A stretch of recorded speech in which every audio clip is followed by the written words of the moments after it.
완벽한 대칭, 뛰어난 지능, 엄청난 효율성을 보여주는 이족보행, 수많은 색을 정확히 분석하는 눈 등 인간의 몸은 너무나 완벽해 마치 전지전능한 신이 설계한 것 같아 보입니다. 그러나 아주 조금만 들여다봐도 우리 인체는 그야말로 허점투성이죠. 자, 여기 동그라미와 십자가가 보이시나요? 지금부터 실험을 하나 해볼 건데요. 오른쪽 눈을 가린 채 그림에서 약 50cm 떨어진 곳에서 십자가를 보면서 가까이 다가가 보세요. 그럼 약 30cm 지점에서 왼쪽 동그라미가 안 보일 겁니다. 바로 그 지점이 여러분의 맹점이죠. 평상시에는 두 개의 눈이 서로 보완을 해주기 때문에 맹점이 안 보이지만 이렇게 한쪽 눈을 가리면 물체의 상이 맺히지 않는 맹점이 나타납니다. 그런데 언뜻 생각하기엔 맹점에는 상이 맺히지 않았으니 검은 반점 같은 게 보여야 할 것 같은데요. 이런 현상이 나타나지 않는 건 우리 뇌가 맹점이 생긴 공간에 주변 바탕색을 보정해 채워넣기 때문이죠. 사실 이런 맹점은 인간만이 아니라 척추동물이라면 누구나 가지고 있습니다. 눈 안쪽 망막에는 빛을 감지하는 빛 수용체 세포가 빼곡히 들어차 있는데 이 세포들은 빛을 받아들여 전기 신호로 바꾸고 이 신호는 빛 수용체 세포와 연결된 시신경을 따라 뇌까지 도달하게 됩니다. 그런데 문제는 척추동물의 빛 수용체 세포는 빛이 들어오는 반대편을 향하고 있고 시신경은 망막 안쪽에 위치해 있다는 겁니다. 때문에 그림에서처럼 신경 다발을 한 곳에 모아 망막을 통과하게끔 설계돼 있죠. 바로 이 지점이 시각신경 유두이자 빛 수용체 세포가 없는 맹점이 생기는 곳입니다. 정말 비효율적이죠. 반대로 무척추 동물인 오징어나 문어의 눈은 이보다 훨씬 효율적입니다. 이들의 빛 수용체 세포는 모두 빛이 들어오는 방향을 향하고 있으며 연결된 시신경 또한 망막 바깥쪽으로 뻗어 있어 곧장 뇌와 연결되죠. 즉 망막 전체에 빛 수용체 세포가 분포해 있는 덕분에 맹점이 없습니다. 그럼 이쯤 되면 왜 우리의 눈은 이따구로 진화한 거냐라는 생각이 들 텐데요. 아시다시피 진화는 최고의 결과물이 아닙니다. 그저 조상이 가진 기본 틀에서 조금씩 변형되는 과정일 뿐이죠. 최초의 척추동물 눈은 빛 수용체 세포의 방향이 반대쪽을 향하고 있었을 테고 이 기본 틀은 변하지 않은 채 형태만 조금씩 수선되면서 현재에 이르게 된 겁니다. 잘못 설계된 인체 기관은 눈뿐만이 아닙니다. 우리 얼굴 안쪽에는 공기와 점액으로 찬 부비동이란 공간이 있는데 호흡할 때 들어온 먼지나 세균 그리고 바이러스 등을 꼭 붙잡아두는 역할을 하는 곳이죠. 이후 점액이 차면 점액은 부비동과 연결된 관을 따라 목구멍을 타고 위로 내려가서 소화가 됩니다.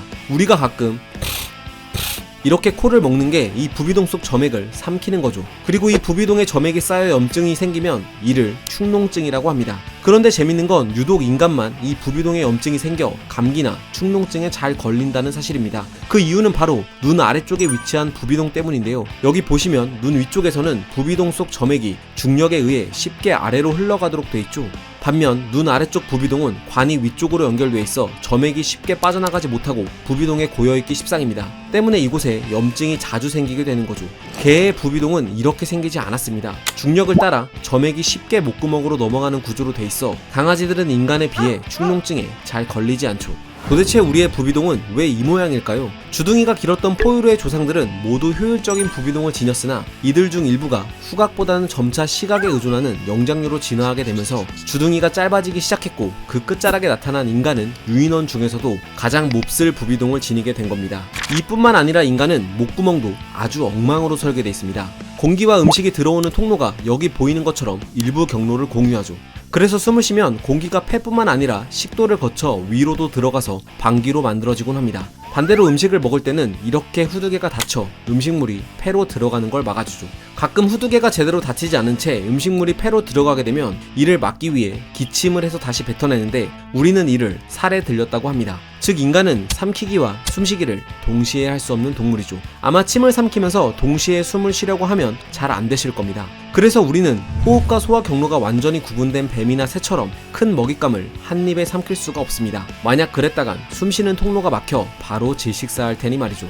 진화생물학자 이상희 교수는 우리의 목구멍이 이렇게 비효율적으로 진화한 건 언어의 사용 때문이라고 말합니다. 말을 못하는 침팬지는 후두가 위로 올라와 있는 반면 성인 인간은 후두가 한껏 아래로 내려온 덕분에 목소리통이 보다 커질 수 있었고 덕분에 다양한 음성을 만들어낼 수 있게 됐다고 밝혔죠.